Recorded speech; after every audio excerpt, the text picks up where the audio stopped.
माँ तू सबसे प्यारी है, माँ तू जग में न्यारी है। माँ तू सबसे प्यारी है, माँ तू जग में न्यारी है। अपने आंचल में रखना, अपने आंचल में रखना, हमें वरदानों से भरना। माँ तू सबसे प्यारी है, माँ तू जग में न्यारी है। माँ तू सबसे प्यारी है, माँ तू जग में न्यारी है। पिता, पुत्र और पवित्र आत्मा के नाम पर आमीन। आप सबों को जय यीशु। आज के बाइबल कोर्स में हम लोग एक और नबी के ग्रंथ को सीखने जा रहे हैं। वो है हबक्कूक का ग्रंथ। हबक्कूक के ग्रंथ में भी 3 अध्याय है। हबक्कूक नबी का जो समय है, चाहे इसके बाद सफन्या है, ओबदिया है, ये सब समकालीन नबी लोग हैं।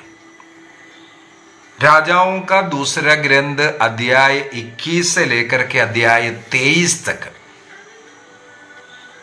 2 किंग चैप्टर 21 to 23, वहां पर बताया हुआ जो यहूदा देश की जो घटनाएं इन नबियों के समय पर हुआ है, चाहे हबक्कूक हो, सफन्या हो या ओबदिया हो। हम लोगों ने बीती क्लास के अंदर मीका और नाहुम के विषय में सीखा था, और राजाओं का ग्रंथ अध्याय 18, 19 और 20 के जो घटनाओं पर भी हम लोग उसके साथ मनन चिंतन किया था। तो आज के इस क्लास के अंदर इसके पृष्ठ हमें समझने की जरूरत है। हबक्कूक का जो ग्रंथ का जो नबूकदनेस्सर राजा बाबुल देश में शासन करना जब शुरू हुआ था, उस समय पर ये विधर्मी देश के रूप में फलना फूलना शुरू हो गया। शक्तिशाली बनना है यहूदा देश के ऊपर आक्रमण करने के लिए, और यहूदा देश पर आक्रमण कर यहूदा का सुधार के लिए, नाश के लिए नहीं, सुधार के लिए बार बार नबियों के द्वारा यही बता कर दे रहे। मैंने कई नबियों के विषय में जो इंट्रोडक्शन में भी बता करके दिया, यिर्मयाह का ग्रंथ हो, ये सब ग्रंथ लिखाई इसलिए है, तुम जाओ बाबुल जाओ, वहां जा करके तुम्हारा नवीनीकरण होगा, शुद्धिकरण होगा, और वहां बाबुल देश में जाना, निर्वासन में जाना। मेरे विचार में एक क्लास उसके लिए अलग में लूंगा, निर्वासन कितना अच्छा था कर करके, ये भी हमें सीखने की जरूरत है।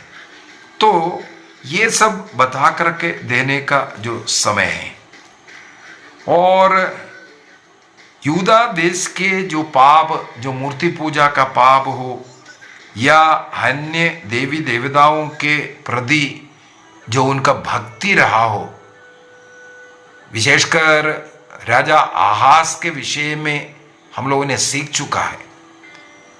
उनके जीवन काल में, उनके राज्य काल में उन्होंने इतना अधिक ईश निंदा का कार्य किया, यरूशलेम मंदिर को बंद किया, ये पाप कभी भूलेंगे नहीं। और उनका पौत्र मनासे भी वही कार्य किया, जो अन्य देवी देवताओं के लिए पूजा अर्चना ही नहीं बल्कि उनके पुत्रों का वध करना, उनका पुत्रों का बलि अर्पित करना, आहास ने और मनासे ने दोनों ने ये कार्य किया। एक ऐसा एक भगवान है मलोक, उनके लिए ये सब कार्य करता था। मोलेक के सामने बच्चों का वध करना एक सिलसिला शुरू करने वाला ये राजा लोग था। इस प्रकार का पाप के कारण विशेषकर हिजकिय्याह के बाद उनका पुत्र जब मनासे आया, उनके दादा के समान वो भी कार्य करना शुरू किया।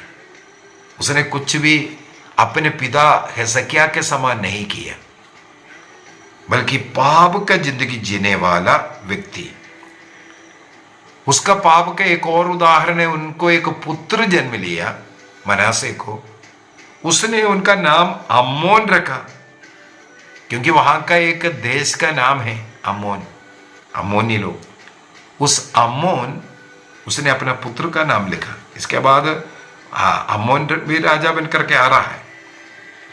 तो ये आहास और मनासे के पाप के कारण, चाहे हिजकिय्याह कितना भी अच्छा काम किया क्यों ना हो, मंदिर को दोबारा रिनोवेशन कर करके वहां बलियां प्रार्थनाएं शुरू किया क्यों ना हो, और मनासे के बाद हमें मालूम है अम्मोन राजा बना, और अम्मोन का पुत्र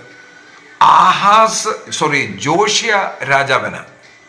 जोशिया राजा बना, सबसे उत्तम दाऊद के समान ईश्वर को प्यार करने वाला, ईश्वर के मंदिर को प्यार करने वाला व्यक्ति था ये योशिया। योशिया ने अपने बचपन से 8 साल ही था उनको राजा बन करके, 8वां साल में वो राजा बना। BC 640 में, BC 640 में ये योशिया राजा बना। तब हमें मालूम होना चाहिए असीरिया देश बहुत ही शक्तिशाली देश है। असीरिया का पतन तो 612 में हुआ। इसका मतलब असीरिया बहुत शक्तिशाली समय पर ये योशिया यहूदा का राजा बना, और वो बालक भी था।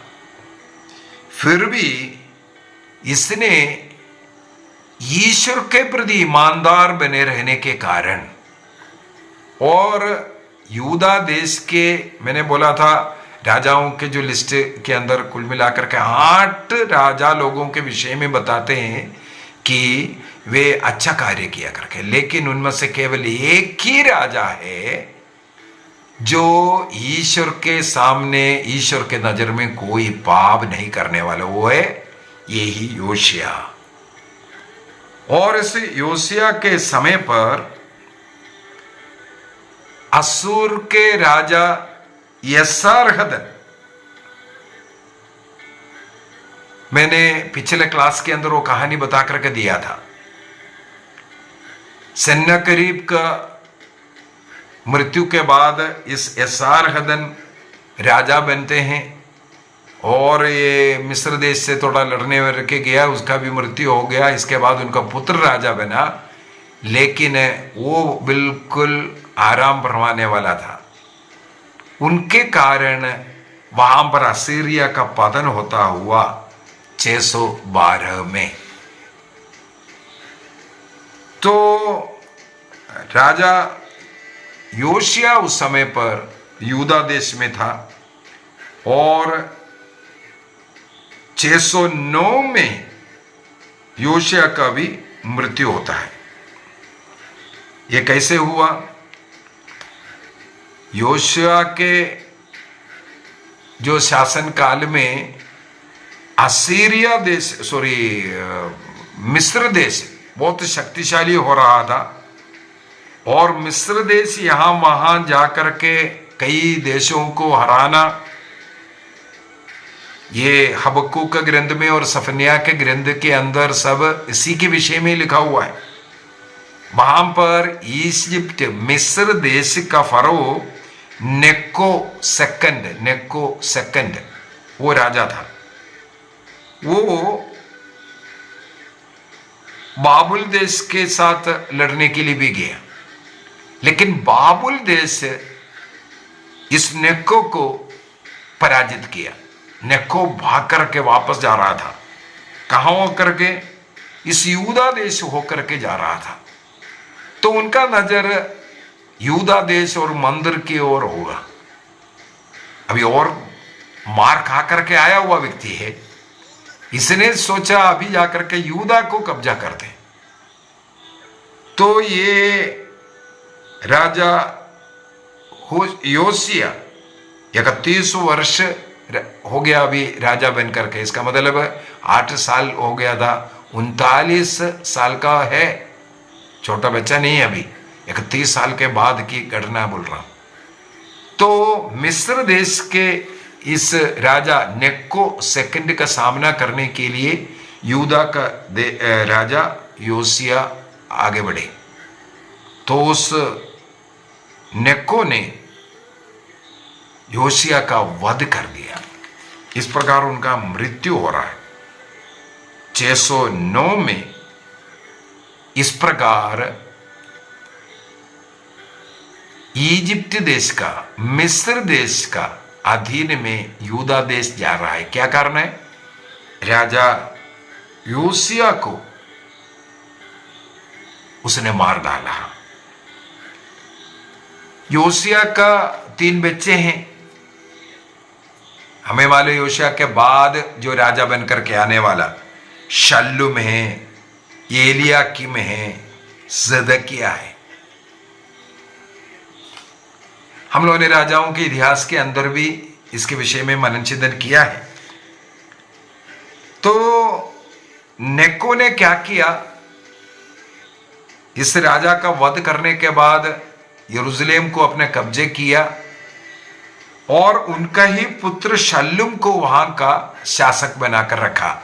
कंडीशन है कर वगैरह देते रहना है।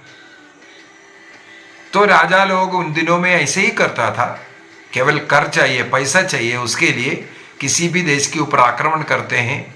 अगर वो मान लेगा हाँ हम कर देंगे बोलेगा तो उनके ऊपर फिर आक्रमण नहीं करेगा। तो यूदा राजा योशिया का मृत्यु के बाद उनका पुत्र को इस नेको ने राजा बनाकर रखा, शल्लुम ने। लेकिन शल्लुम ने क्या किया? कर देना बंद किया। इसलिए गुस्से में फरो आकर के शल्लुम का हत्या किया और उनका भाई जो एलियाकीम था उसका नाम यहोआकीम डाल करके, यहोआकीम और यहोआकिन 2 राजाओं के विषय में राजाओं के ग्रंथ के अंदर हम लोगों ने पढ़ करके आया था। तो यहोआकीम नाम रखा इस एलियाकीम का। इसके बाद उनको राजा बनाकर रखा। उनके भाई का हत्या किया क्योंकि वो कर नहीं दे रहा था। तो उनका छोटा भाई एलियाकीम का वो नाम यहोयाकीम रख करके उनको राजा बनाया। यिर्मयाह के ग्रंथ में यहोयाकीम के विषय में बहुत जगह पर हम लोगों को पढ़ने के लिए आगे मिलेगा। और वो इजिप्ट देश के साथ वफादार बनकर के कुछ समय रहा। लेकिन 605 में 1-2 वर्ष के अंदर ही कारकमिश नामक जो जगह पर बाबुल के शक्ति को उसने देखा, लड़ाई देखा। तो उसने क्या किया? मिस्र देश से अपने को हटा करके वो बाबुल का साथ दिया और बचने के लिए बाबुल देश भी चला गया। वहां पर उनका मृत्यु वगैरह होता है। ये देख करके अभी मिस्र देश के राजा ने क्या किया? इस यहोयाकीम का पुत्र इकोनिया को राजा बनाता है। इस इकोनिया का नाम यहोयाकिन रखा। तो यहोयाकीम का पुत्र यहोयाकिन। इस यहोयाकिन जब राजा बना 597 में राजा नबूकदनेस्सर यूदा के ऊपर आक्रमण करते हैं। तो इस यहोयाकिन उनके हाथों में पड़ गया।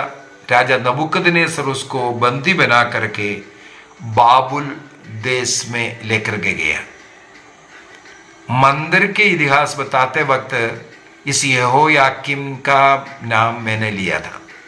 उनका पौत्र जरुब्बाबेल यूदा देश का, बाबुल देश के निर्वासन के बाद यूदा देश का गवर्नर बन करके यूदा देश में आते हैं और यरूशलेम मंदिर बनाने वाला व्यक्ति इस यहोयाकीन का पौत्र है। तो नबूकदनेस्सर ने यूदा देश पर आक्रमण किया और राजा यहोयाकीन को, मिस्र देश ने उसको राजा बनाकर रखा था, उसको बंदी बना करके बाबुल लेकर के गया और जदकिया को राजा बनाया।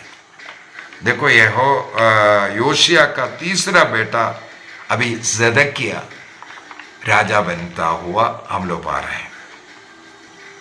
और जदकिया के समय पर पूर्ण रूप से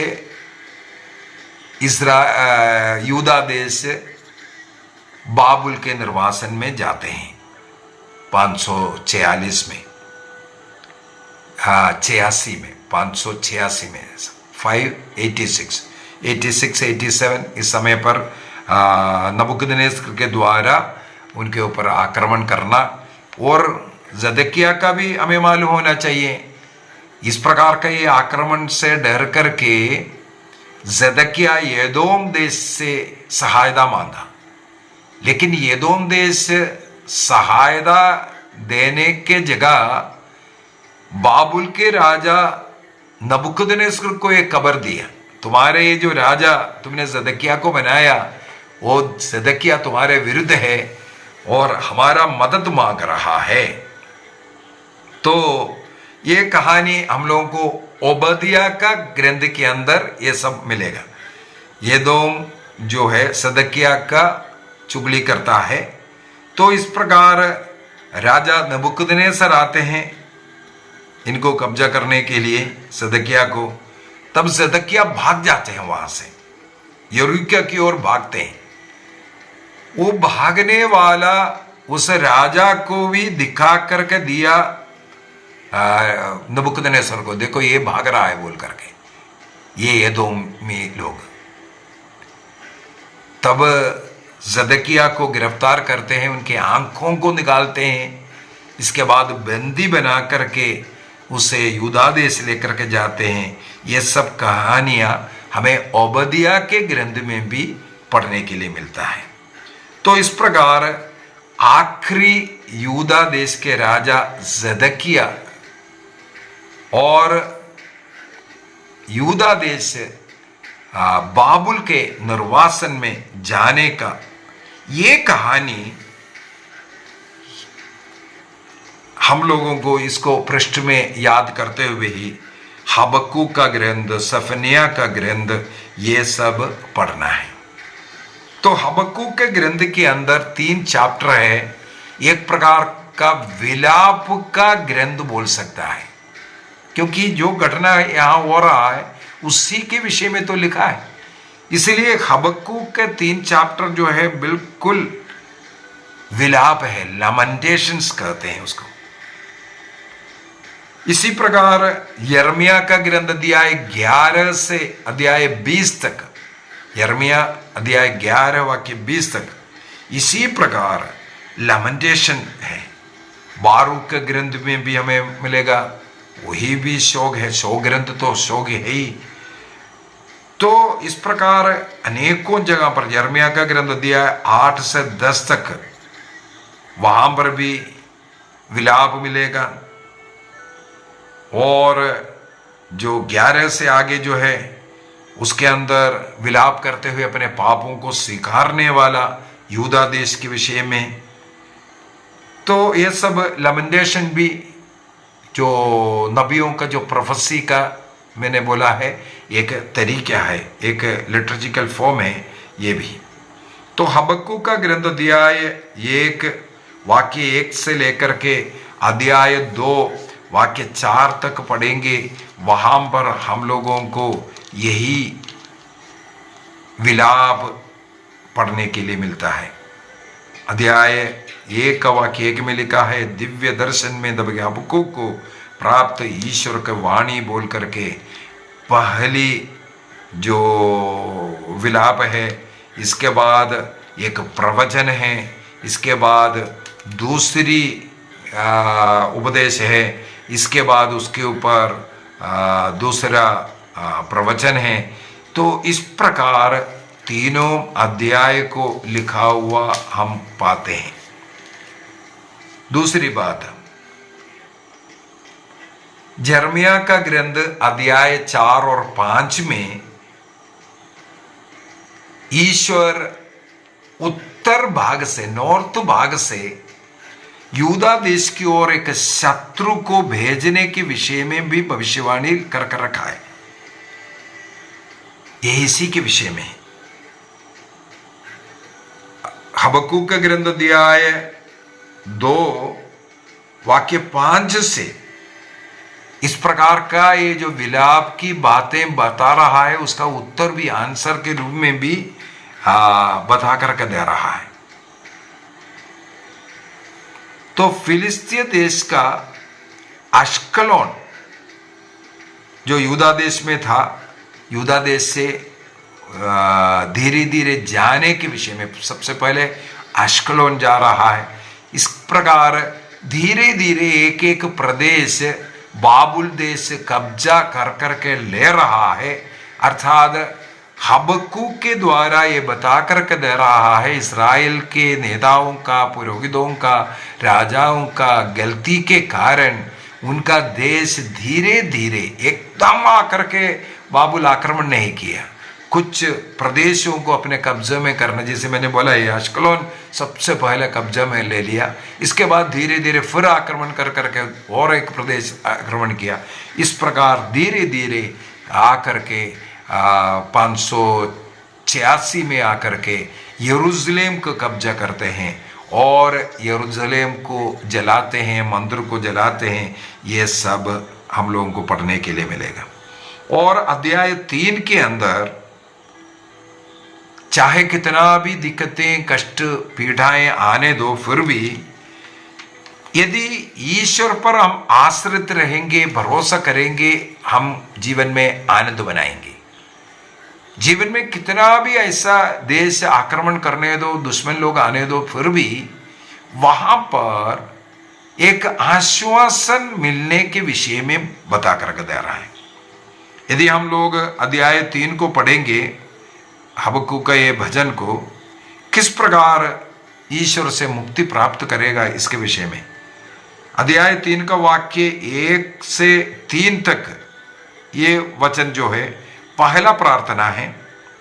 इसके बाद 4 से 8 तक वह दूसरा प्रार्थना है। हबक्कूक का ग्रंथ अध्याय 3 का वाक्य 1 से लेकर के 3 तक फर्स्ट प्रेयर और 4 से 8 तक सेकंड प्रेयर और वाक्य 9 से आगे जो है वो तीसरा प्रार्थना। इस प्रकार प्रार्थना करते हुए यूदा देश से हम लोगों को बाबुल देश से यूदा देश को इसके बाद मुक्ति मिलेगा। वो एक नया देश के रूप में खड़ा हो जाएगा। इसलिए तुम्हें डरने की जरूरत नहीं। जैसे यिर्मयाह का ग्रंथ का हम लोग पढ़ेंगे, उसके अंदर नबी यिर्मयाह के द्वारा यूदा देश को बोल रहा है तुम जाओ, जो राजा नबूकदनेस्सर तुम्हें लेकर के जा रहा है, जाओ बाबुल की गुलामी में चले जाओ, वो तुम्हारे अच्छाई के लिए, भलाई के लिए। इसी प्रकार हबक्कूक भी यूदा देश को तैयार कर रहा है। तुम्हारे अभी निकट में, अभी जल्दी तुम निर्वासन में जाने वाला है। इसलिए तैयारी करने वाला, यूदा देश को निर्वासन में जाने के लिए तैयार करने वाला एक नबी के रूप में हबक्कूक हमें मिलता है। और हबक्कूक का ग्रंथ का अध्याय 2 के अंदर कई धिकार धिकार धिकार बोल करके दे रहा है, जो कितना अभिशाप के विषय में 5 अभिशाप कर करके हेडिंग डाला हुआ है। धिकार उन लोगों को, धिकार उन लोगों को। उसमें चौथा जो अभिशाप है वो इस प्रकार से लिखा हुआ है वाक्य 15 से, धिक्कार है उसे जो अपने पड़ोसी को शराब पिलाता है और विष भी मिलाता है, जिससे वे होश हवास खो बैठे और उनकी नग्नता उखड़ जाए। वाक्य 16 में लिखा है, इस प्रकार के मदपान से, दारू पीने से तेरी महिमा नहीं है। कई लोग दारू पीने के बाद दिखाता है मैंने पिया पिया पिया करके। यहां पर बता रहा है दारू पीने वालों को कोई महिमा नहीं मिलता है, इज्जत नहीं है, बल्कि तेरी नीचता दिखाता है, तुम कितना नीच व्यक्ति है। हमें याद होना चाहिए जब गब्रियल स्वर्गदूत सक्रियस को जो संदेश सुनाया, लूकस का सुसमाचार अध्याय 1 उसके वाक्य 15 में गब्रियल स्वर्गदूत सक्रियस से कहते हैं, जो पुत्र प्रसव होगा, जो पुत्र तुम्हें जन्म होगा, जो योहन बपतिस्ता के विषय में भविष्यवाणी, ये अंगूरी नहीं पिएगा। क्यों नहीं पीते हैं? क्योंकि ये ईश्वर के नजर में महान व्यक्ति है। अंगूरी पीने वाला, दारू पीने वाले के विषय में हबक्कूक लिखते हैं, वो नीच व्यक्ति है। तुम्हारी महिमा नहीं है इसमें, तुम्हारी नीचता को, तुम कितना नीच व्यक्ति है ये दिखाता है। तो इसी प्रकार है, बाकी सब में एक भाग को केवल उठाया। हबक्कूक के ग्रंथ के अंदर इस प्रकार धिक्कार, 5 धिक्कार लिखा हुआ है। उनमें से चौथा जो धिक्कार है नशा करने वालों के विषय में। सबसे पहले वाला है धिक्कार उसे जो दूसरों का धन चोरी कर संचित करता है।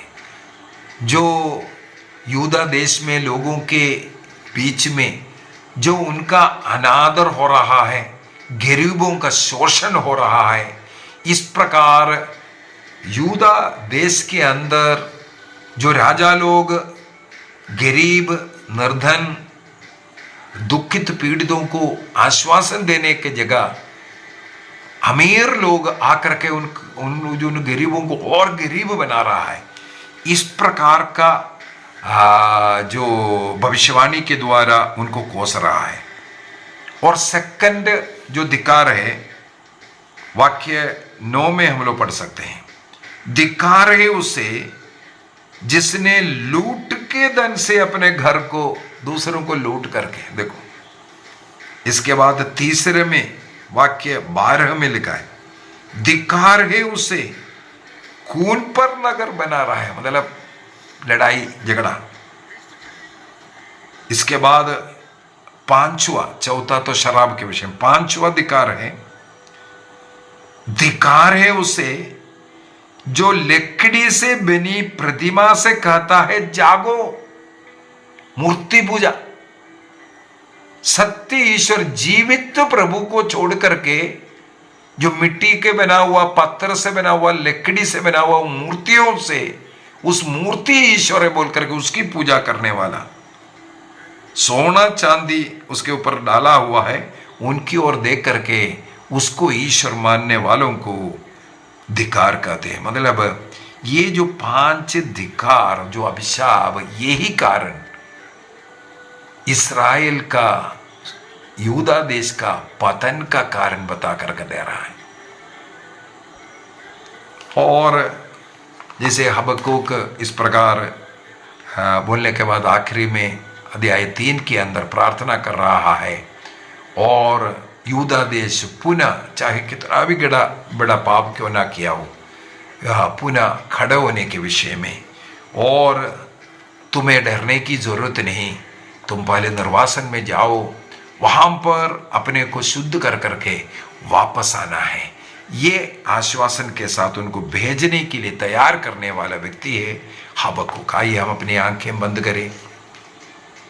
हबक्कूक के ग्रंथ के अंदर भी हम लोगों ने देखा, यूदा देश,